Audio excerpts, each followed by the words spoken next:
What is up, dudes? It is your excellent friend, the Brand, here from Taking Back DFS and Fan Warrior Nation.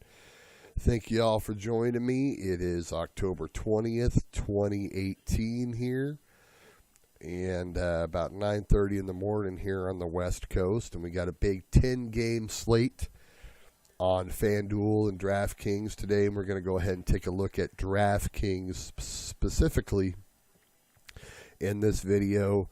So make sure you like this video, of course, subscribe to the channel, hit the bell, all that good stuff. You can also follow me personally over on Twitter at TakingBackDFS. Really appreciate your followship over there. More and more people are getting turned on to that, and I really appreciate it. We're cruising with more and more subscribers each day here on the channel, and I can't thank you all enough. So let's go ahead and get right into it here. Got a big 10-game slate, so it's kind of, one of those things where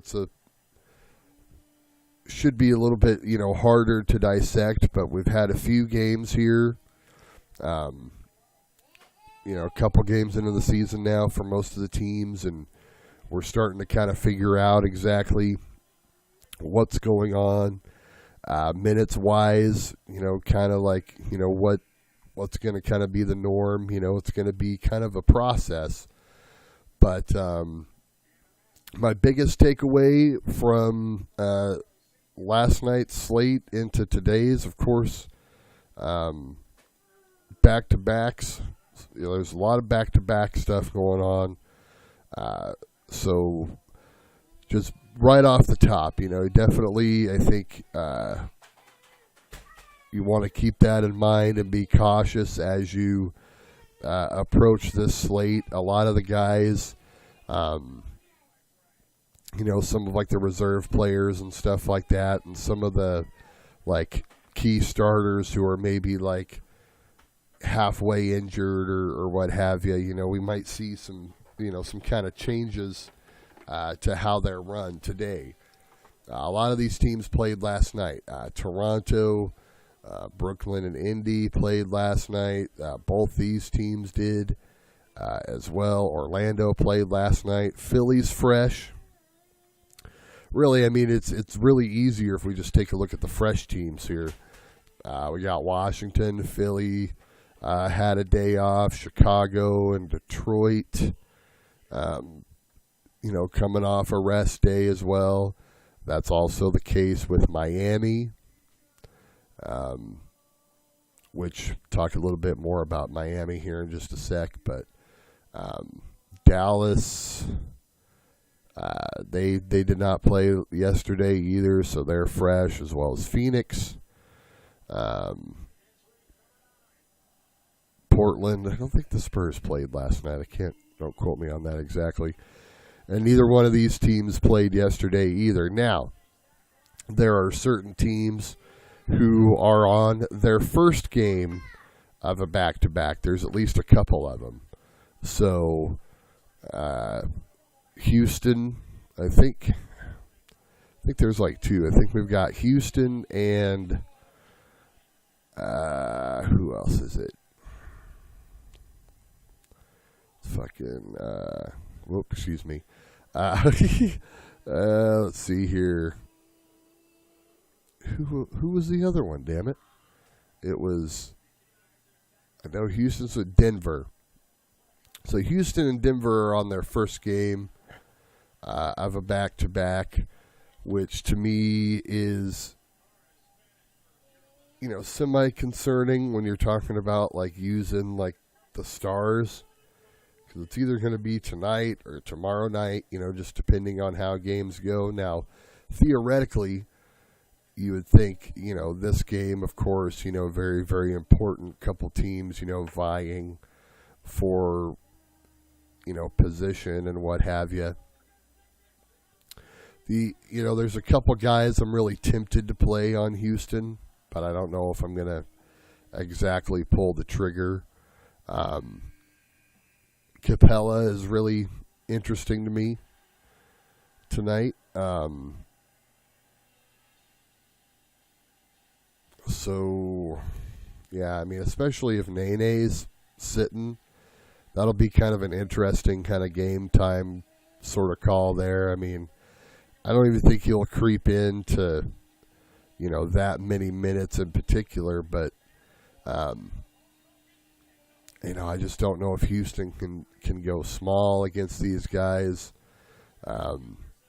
Just don't think it'd be a good idea, but they might be forced to do that for like half the game, But anyway, those are kind of the things I'm overriding. When I immediately kind of want to cross out these two teams because of the situation, but I'm very, very tempted to play Capella at center. Overall, okay, just to kind of take an overall snapshot of everything here. I definitely think we see some star type stuff from the Philly guys. I think that, if we're going to pay up for anybody, they're kind of the most safe.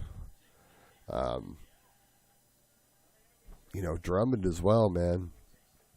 I mean, I definitely don't see it being out of the question, that he has a 50, 60-point game against Chicago, possibly like a even higher ceiling than that, just because Chicago is just like a mess down front and all that good stuff.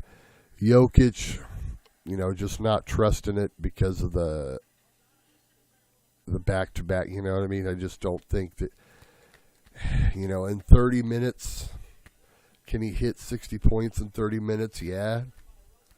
But I just don't see it being like the dominant like time and thing that, that we need, especially if we're talking cash. It's mainly what these lean towards, But I give you guys some options that have some tournament upside as well. But yeah, don't feel comfortable paying up for Chris Paul or James Harden. Just don't. Road game, first of a back-to-back, just don't like it whatsoever. So I'm going to be staying away from that. LeBron, I don't know, man. From what I understand, Houston, it's kind of like the laughing stock as far as like defense went, like the other night. So I'm tempted to fire up the King. If we're going to pay up for anybody, either him or the Philly guys, Drummond I think is good too. I'm not really interested in Towns. Dallas going to play some pretty good defense, I think, against them at home. So I'm just really not seeing that. Blake, I guess the possibility, if you want to stack him with Drummond and kind of hope for the best there. As far as construction, though, I'm not really settled kind of on anything. I kind of want to make a balanced lineup on Draftkings. It's kind of, especially for cash, just kind of what I'm looking for,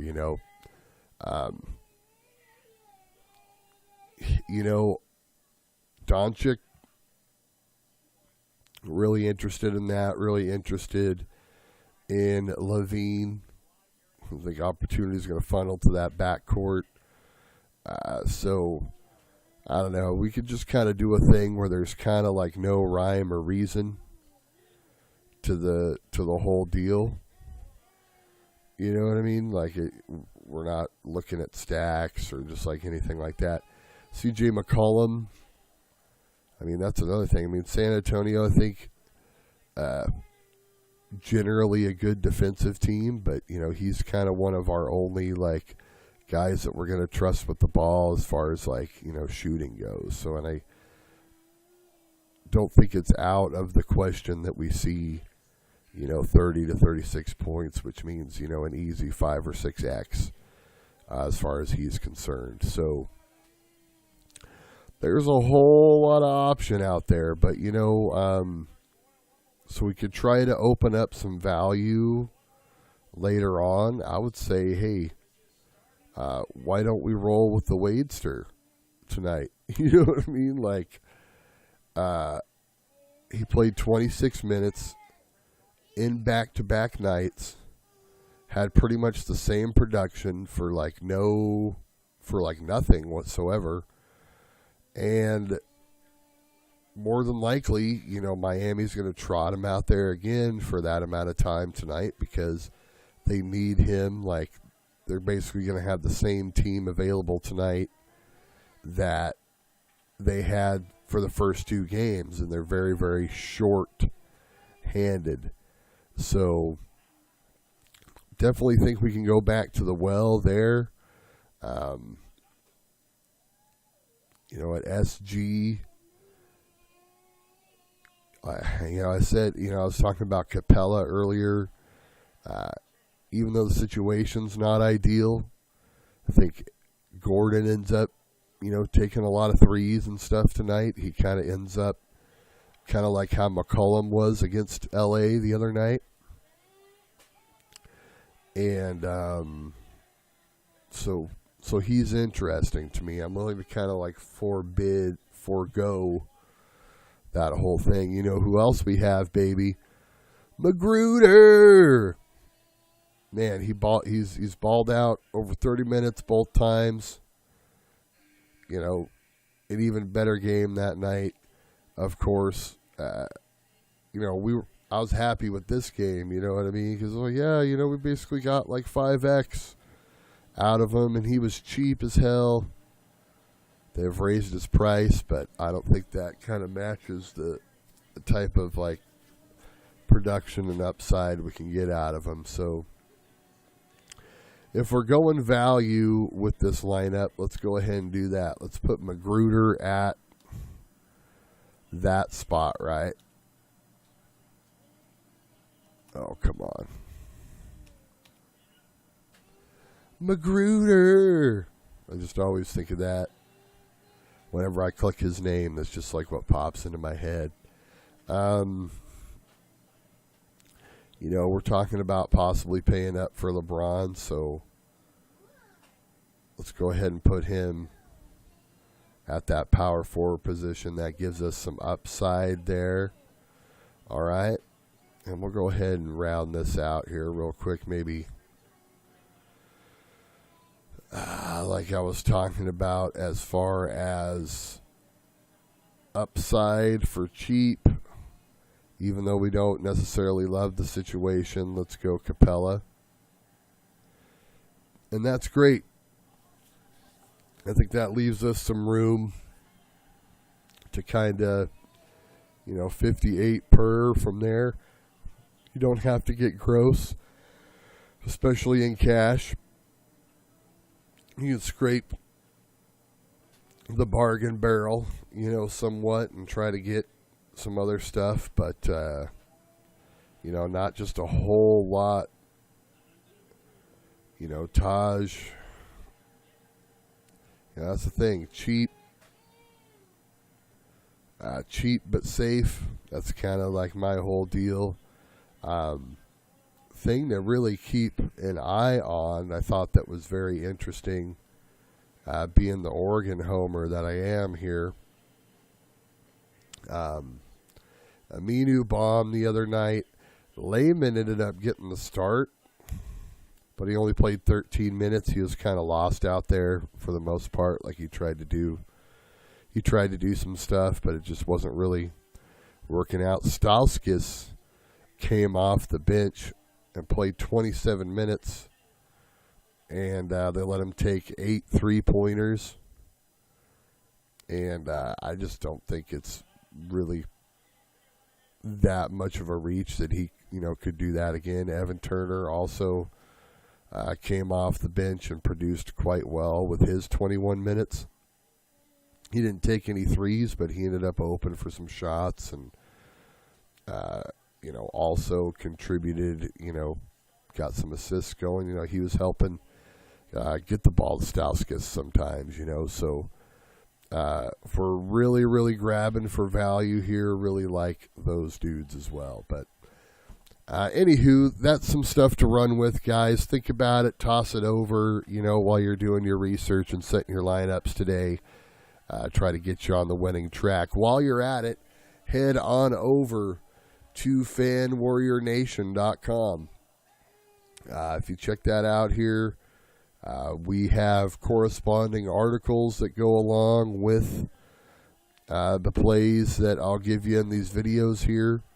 So get yourself a free membership. You use the promo code NBA free.